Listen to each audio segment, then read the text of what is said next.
அரியலூர் ஆற்றல் மிக மாவட்டமாகவும் பெரம்பலூர் பெரும்பலம் கொண்ட மாவட்டமாகவும் அமையணும் என்பதுதான் நம்ம அரசுடைய நோக்கம். அந்த அடிப்படையில் தான் அரியலூர் மாவட்டத்தில் முடிவுற்ற 51 பணிகளை திறந்து வச்சிருக்கிறேன். 26 பணிகளுக்கு அடிக்கல் நாட்டி இருக்கிறேன். 10,141 பயனாளிகளுக்கு பல்வேறு நலத்திட்ட உதவிகள் வழங்கப்பட இருக்கு. பெரம்பலூர் மாவட்டத்தில் முடிவுற்ற 456 பணிகளை திறந்து வச்சிருக்கிறேன். 27 பணிகளுக்கு அடிக்கல் நாட்டி இருக்கிறேன். 11,721 பயனாளிகளுக்கு பல்வேறு நலத்திட்ட உதவிகள் வழங்கப்படவிருக்கிறது. மொத்தமாக சொன்னா 173 கோடியே 96 லட்சம் ரூபாய் மதிப்பில் அடங்கியிருக்கக்கூடிய நலத்திட்ட உதவிகள் வழங்கக்கூடிய விழாவாக இந்த விழா நடைபெற்றுக் கொண்டிருக்கிறது. இந்த விழாவை அரசு பெருவிழாவா ஏற்பாடு செய்திருக்கக்கூடிய போக்குவரத்து துறை அமைச்சர் அரியலூர் அரிமா மாண்புமிகு எஸ். சிவசங்கர் அவர்களுக்கும் பெரம்பலூர் அரியலூர் மாவட்டத்தினுடைய ஆட்சியர்களுக்கும் அரசினுடைய அனைத்து துறை அதிகாரிகளுக்கும் அலுவலர்களுக்கும் என்னுடைய வாழ்த்துக்கள், பாராட்டுக்கள். இந்த விழாவுக்காக மட்டுமல்ல, இன்னும் பல பாராட்டுகளுக்கு தகுதியானவர் நம்முடைய சிவசங்கர் அவர்கள். 2021 மே 7ஆம் தேதி முத்துவேல் கருணாநிதி ஸ்டாலின் நான் பதவியேற்றேன். பதவியேற்று கோட்டைக்கு வந்து நான் போட்ட முதல் கையெழுத்தே மகளிருக்கு கட்டணமில்லா விடியல் பயண திட்டத்துக்கு தான். உழைக்கும் மகளிருக்கு உறுதுணையாகவும் அவங்க பொருளாதார ரீதியா உயர அடித்தளமிடக்கூடிய திட்டமாகவும் இந்த திட்டம் மிக சிறப்பாக செயல்பட்டு வருது. இந்த திட்டம் தொடங்கப்பட்டதிலிருந்து மகளிர் இப்ப வரைக்கும் 575 கோடி முறை பயணங்கள் மேற்கொண்டிருக்கிறாங்க.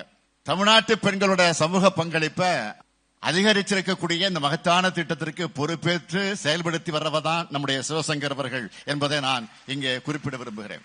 3 ஆண்டுகளுக்கு முன்னால பண்டிகை காலங்கள்ல சென்னையிலிருந்து தங்களுடைய சொந்த ஊர்களுக்கு மக்கள் கிளம்பும் போது பேருந்துகள் கிடைக்காம நெருக்கடிய சந்திச்சாங்க. போதுமான பேருந்துகள் இல்லாம கூட்டமா பேருந்துகள்ல இடம் கிடைக்காம சிரமப்பட்டு போகக்கூடிய செய்திகள் எல்லாம் தொடர்ந்து வந்துச்சு. இன்னைக்கு நிலைமை மாறி இருக்கு. சமீபத்துல தீபாவளி நாள் விடுமுறைக்கு சென்னையில் இருந்து மக்கள் அவங்க சொந்த ஊர்களுக்கு கிளம்பினப்போ கடைசி பேருந்தும் கிளம்பின பிறகுதான் நம்முடைய அரியலூருக்கு கிளம்பியன்னு போக்குவரத்து வசதிகள் ஏற்பாடு செஞ்சு தந்துட்டு அரியலூர் வந்தவர் நம்முடைய சிவசங்கர் அவர்கள். எனவே அவருடைய பணிகளை நான் மனதார பாராட்டுகிறேன். இதுல எனக்கு கூடுதல் மகிழ்ச்சியும் பெருமையும் இருக்கு. ஏனென்றால் சிவசங்கர் அவர்கள் அரசியல்ல எங்களுக்கெல்லாம் வழிகாட்டியாக இருந்த அண்ணன் சிவசுப்ரமணியம் அவருடைய மகன். என்னால வார்ப்பிக்கப்பட்ட சிவசங்கர் இந்த விழாவை மிக சிறப்பாக ஏற்பாடு செஞ்சிருக்கிறார். கங்கைகொண்ட சோழபுரத்தில் புது அருங்காட்சியகம், இன்று அடிக்கல் நாட்டியிருக்கக்கூடிய ஜெயங்கொண்டம் காலனி உற்பத்தி தொழிற்சாலை, சுமார் 15,000 இளைஞர்களுக்கு வேலைவாய்ப்பு உறுதி செய்யும் இந்த தொழிற்சாலை மூலமா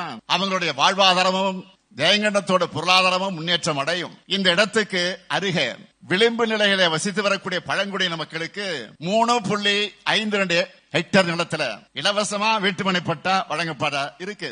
61 பழங்குடியின குடும்பங்களுக்கு வீடு கட்ட தலா 5,07,000 ரூபாய் வீதம் 3,09,00,000 ரூபாய் ஒதுக்கீடு செய்ய பழங்குடியின நலத்துறை மூலமா ஆணையிடப்பட்டிருக்கு.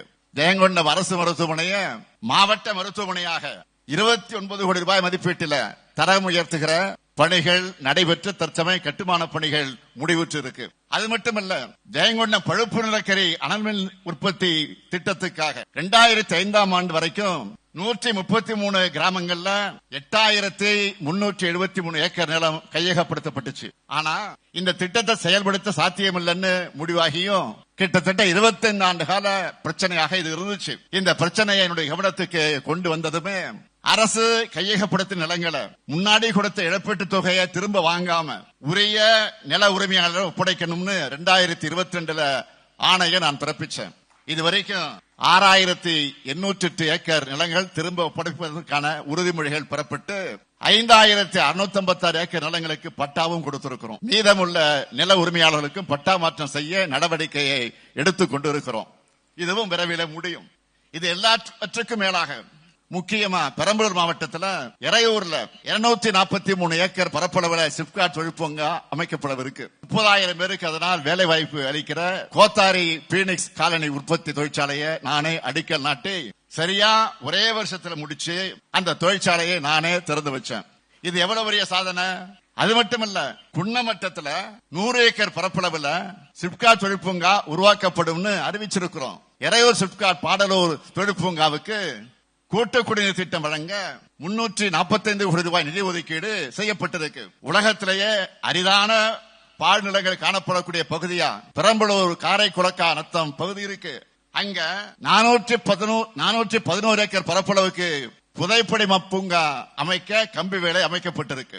கவுல்பாளையம் ஊராட்சியில இலங்கை தமிழர்களுக்காக 72 வீடுகள் கட்டப்பட்டிருக்கு. ஊரக பகுதியில 12 பாலங்கள் கட்டுற பணிக்கு நிதி ஒதுக்கி 8 பாலங்களை திறந்து வச்சுட்டோம். நெடுஞ்சாலை பகுதியில 34 பாலங்களை கட்டி திறக்கப்பட இருக்கு. இப்படி சொல்லிக்கிட்டே போலாம். இவ்வளவு திட்டங்களை தீட்டி தந்தோம் என்பதால்தான் உங்க முன்னாடி இன்றைக்கு நான் கம்பீரமாக நின்று கொண்டிருக்கிறேன். இன்னும் பல திட்டங்களை தீட்டித்தர நினைக்கிறதாலதான் உங்களை பார்க்க நான் மகிழ்ச்சியோடு வந்திருக்கிறேன்.